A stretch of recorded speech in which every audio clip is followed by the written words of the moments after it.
The silence in my tent was deafening. It wasn't just the absence of sound, but the presence of a deep emptiness that echoed in every corner. It echoed the emptiness in my womb, a hollowness that gnawed at my soul. Every day, I felt the weight of the unfulfilled promise, a promise that seemed more like a distant dream. Years had passed since God's promise to Abram, years of waiting and hope that faded with each sunset. A promise of descendants as countless as the stars. But those stars seemed to mock us, shining in the sky while our home remained empty. Yet, her womb remained barren, a cruel mockery of the divine promise. Each month that passed without any sign of life was a painful reminder of our situation. Each sunrise brought new hope, only to be dashed against the rocks of her reality. The sunlight filtering into our tent could not dispel the shadow of our despair. I was a woman of my time, trapped in the expectations of a society that valued motherhood above all else. My worth was intimately tied to my ability to bear children. Without children, I felt invisible, a shadow in a world that celebrated fertility. To be barren was to be incomplete, a whisper of shame in a society that revered motherhood. Every look of pity or sympathy was a dagger in my heart. Sarai's gaze fell upon Hagar, her Egyptian maidservant. In her she saw a possibility, a hope she couldn't find in herself.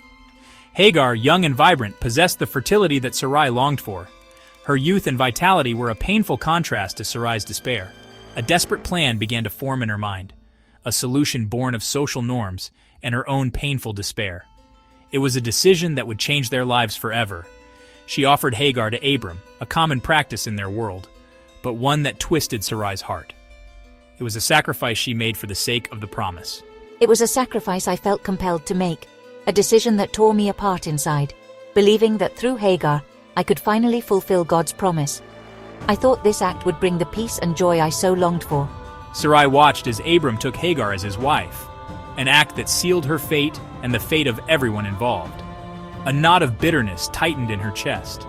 The decision she had made out of desperation now consumed her with a new pain. Her intention was to share the joy of a child, to finally cradle a baby that would be hers by proxy. But the reality was much more complicated. But jealousy, sharp and bitter, began to poison her heart. Hagar's presence in her pregnancy only intensified her pain and resentment. The emptiness remained, now tinged with regret, and the fear of having jeopardized her place in God's great plan. Sarai wondered if she would ever find the peace she so desperately sought. I found myself caught between a rock and a hard place, the rock of divine promise and the hard place of social expectations. It was a crossroads I hadn't anticipated, a dilemma that challenged me at every turn. God had spoken. He had promised me countless descendants, yet the years stretched on and Sarai remained childless. Each passing day the promise seemed more distant, like a mirage in the desert. The weight of that unfulfilled promise pressed down on me, a constant reminder of God's invisible hand working in ways I couldn't comprehend. I felt like I was carrying a mountain on my shoulders, a burden I couldn't share with anyone.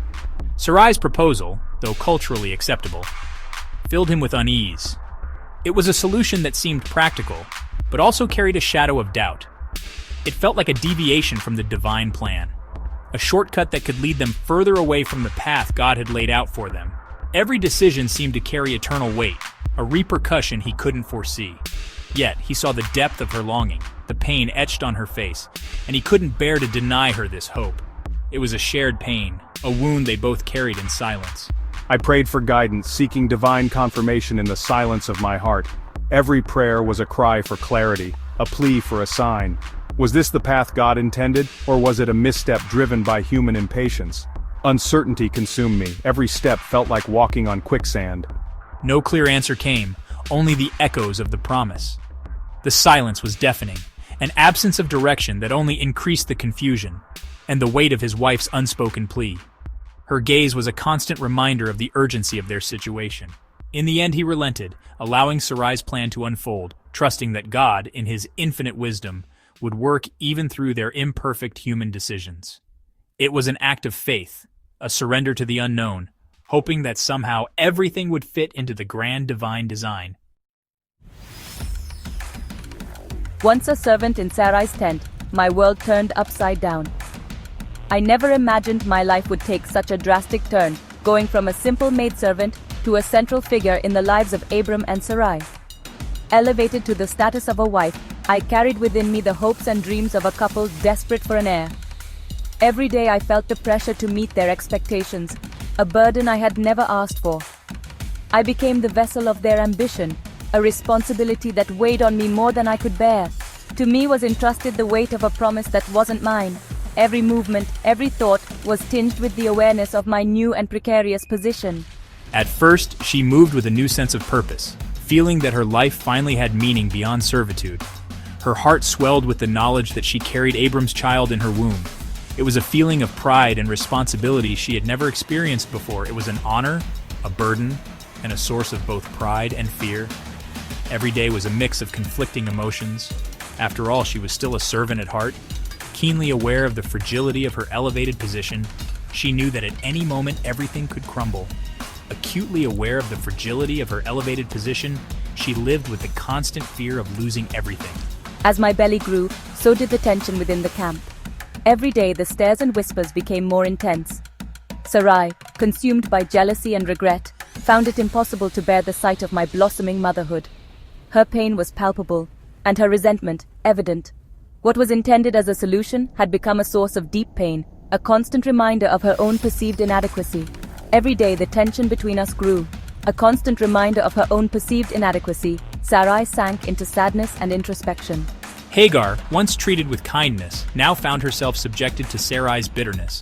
The kindness she once knew had vanished.